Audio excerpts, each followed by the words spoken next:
Bonjour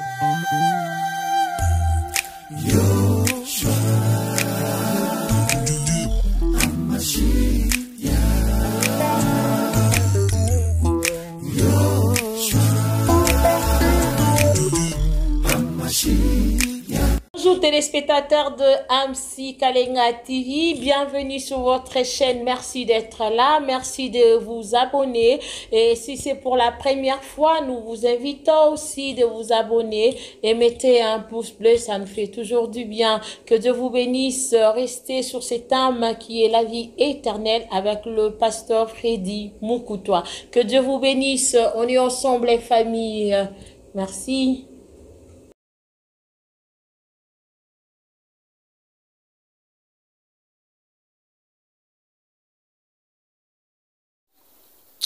Grand merci à vous, chers internautes et téléspectateurs de AMSI Kalenga TV. Nous vous saluons et nous vous disons merci pour l'intérêt que vous portez à votre chaîne et l'intérêt que vous portez à ces échanges que nous avons sur ce message que l'ennemi, le diable, ne voudrait alors jamais entendre. Ce message, c'est que nous parlions de Jésus. On veut bien parler de beaucoup de choses, mais parler de Jésus, on ne veut pas. Et c'est ça la pensée de l'ennemi. Il sait qu'il a été vaincu par Jésus et par Jésus seul. Et il sait que si nous nous approprions de la victoire du Christ, nous sommes plus que vainqueurs et nous sommes vainqueurs de sa personne. Et c'est ainsi qu'il proposerait que nous parlions d'autre chose. Et le monde se plaît à parler d'autre chose que de Jésus-Christ qui accorde tout et qui est la source de tout. Lui qui est la vie éternelle, le sujet dont nous traitons maintenant là. Nous avons dit que la vie éternelle, c'est une connaissance. La connaissance du seul vrai Dieu et de celui qui nous a envoyé, son Fils Jésus. Nous avons dit que la vie éternelle, c'est une nouvelle naissance. Et nous avons dit que la vie éternelle, c'est une coexistence avec notre Seigneur Jésus-Christ. Et aujourd'hui, j'aimerais vous présenter l'œuvre de cette vie éternelle. Quel est l'intérêt que nous avons, nous qui avons la vie éternelle? Qu'est-ce que la vie éternelle fait? Qu'est-ce qu'elle a déjà fait, pour mieux dire? Je vais prendre 1 Corinthiens 15. Du verset 45 au verset 48, pour que vous compreniez la pensée qui est la nôtre dans cette vidéo d'aujourd'hui. 1 Corinthiens 15, 45 à 48.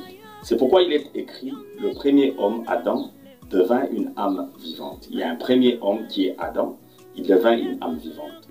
Le dernier Adam est devenu un esprit vivifiant. Et s'il y a un premier Adam, il y a un dernier. Dernier, ça se dit qu'après lui, il n'y en a pas. Et le dernier Adam, lui, il est devenu un esprit vivifiant. C'est de Jésus-Christ qu'il s'agit. Mais ce qui est spirituel n'est pas le premier, c'est ce qui est animal.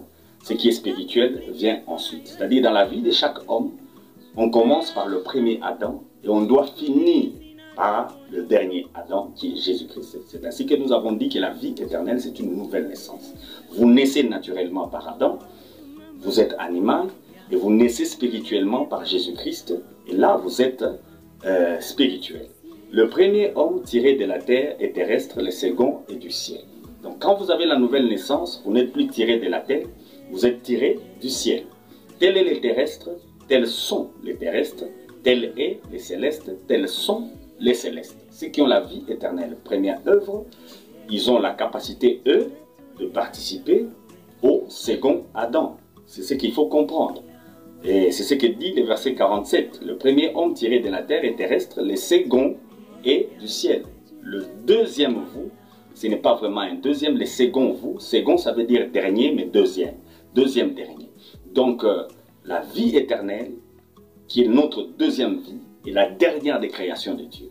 C'est pourquoi nous avions lu la fois dernière pour dire que tous ceux qui sont en Christ, ils sont une nouvelle création. Dieu crée pour la dernière fois quand un homme accepte Jésus-Christ comme son Seigneur et son Sauveur. C'est la dernière des créatures de Dieu qui est le second Adam. Nous participons avec Christ au second Adam, c'est-à-dire à un homme nouveau. Un homme nouveau qui est le mystère qui a été caché dans tout le temps, qui est une combinaison de deux êtres qu'on ne peut pas combiner, c'est-à-dire Dieu et l'homme deviennent une même créature. Le second Adam, il est céleste.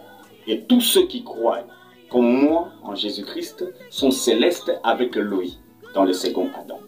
Deuxième élément que je vais encore ajouter dans l'œuvre de la vie éternelle, je prends Colossiens le chapitre 1er. Je vais lire du verset 17 au verset 22, Colossiens chapitre 1er, 17 à 22. Écoutez ce que dit la parole de Dieu. Il est avant toute chose et toute chose subsiste en lui. C'est lui, Jésus, le dernier Adam. Il est la tête du corps de l'Église. Il est le commencement, le premier-né d'entre les morts, afin d'être en tout le premier. Car Dieu a voulu que toute plénitude habitât en lui. Il a voulu par lui réconcilier tout avec lui-même, et tant ce qui est sur la terre, que ce qui est dans les cieux, en faisant la paix par lui, par le sang de sa croix. Et vous, qui étiez autrefois étrangers et ennemis par vos pensées et par vos mauvaises œuvres, il vous a maintenant réconciliés par sa mort dans le corps de sa chair, pour vous faire paraître devant lui saint, irrépréhensible et sans reproche. Et vous qui m'écoutez en ce moment, l'œuvre de la vie éternelle, la deuxième, elle est très claire. Elle est très claire si il nous fait participer au second Adam. Mais la deuxième œuvre de la vie éternelle, c'est qu'il fait de Jésus-Christ la tête de l'Église qui devient son corps. C'est-à-dire, les derniers hommes qui existent sur cette terre que Dieu a créé, c'est un mystère. L'assemblage entre Jésus et vous. Il devient la tête de l'Église qui est son corps. C'est-à-dire, nous tous tels que nous sommes là, nous formons le corps de Christ, son Église, ensemble avec tous ceux qui ont cru comme nous, depuis Adam jusqu'à ce jour où vous m'entendez, tous ceux qui croient. Ils forment un même corps. Nous formons un corps mystérieux, un corps céleste avec Jésus qui est la tête de ce corps-là. C'est ainsi que celui qui vous touche a touché Jésus, celui qui vous voit a vu Jésus, celui qui vous parle a parlé à Jésus, celui qui vous donne a donné à Jésus. Et vous qui m'entendez en ce moment, ce n'est que Jésus-Christ que vous entendez. Si vous me recevez, c'est Christ que vous recevez. Et si Jésus-Christ peut bénir, alors la bénédiction passe par le corps de Christ qui est son Église. C'est ainsi que les séjours de mort ne peuvent rien contre l'Église. L'Église est capable de vaincre n'importe quoi, n'importe qui et n'importe où. Et l'Église est la domination de toutes les dominations. En ce moment-ci, le monde devait se tourner vers l'Église parce que c'est le mystère, c'est la dernière créature de Dieu. Et c'est ça l'œuvre de la vie éternelle. La vie éternelle fait de nous des participants à la vie céleste du Christ. Et pendant que je parle, nous sommes assis avec lui au ciel sur son trône. Nous sommes ensemble avec lui car le Père nous a transportés et nous a fait asseoir ensemble avec lui sur son trône éternel. Donc vous qui m'entendez, comprenez votre position en ce moment-ci. Non seulement vous participez au second Adam, mais plus vous êtes les corps de cet être-là dont Jésus-Christ est la tête. Le second Adam, la dernière créature de Dieu.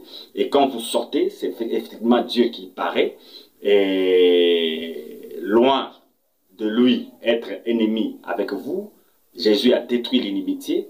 Et il vous permet d'avoir la paix, vous êtes réconcilié avec Dieu, vous êtes en paix avec Dieu, vous pouvez parler à Dieu, prendre ce qui appartient à Dieu, vous êtes co-héritier avec Christ dans tout ce qui appartient à notre Seigneur et notre Dieu. Donc restez accrochés à votre chaîne et soyez sereins, soyez, peu importe la situation qui est la vôtre en ce moment, comprenez que par la foi, la situation là est en train de vous tromper et vous pouvez tout changer et revivre une autre vie et être dans cette paix qui est la vôtre et que Jésus-Christ vous a acquise par sa croix à Golgotha et par sa résurrection et son élévation et même sa glorification, lui qui est assis ensemble avec nous à la droite du Père. Que Dieu vous bénisse énormément et vivez cette vie éternelle de paix, de grâce, de prospérité, de guérison, cette vie éternelle de joie, de bonheur. Vivez cette vie-là. Ne regardez pas à ce que le premier Adam peut vous présenter parce qu'il n'est que charnel. Regardez à ce que le second vous présente parce que tout ce qu'il présente est céleste. Que Dieu vous bénisse énormément et à la prochaine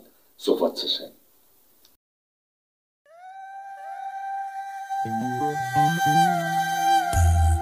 Yo.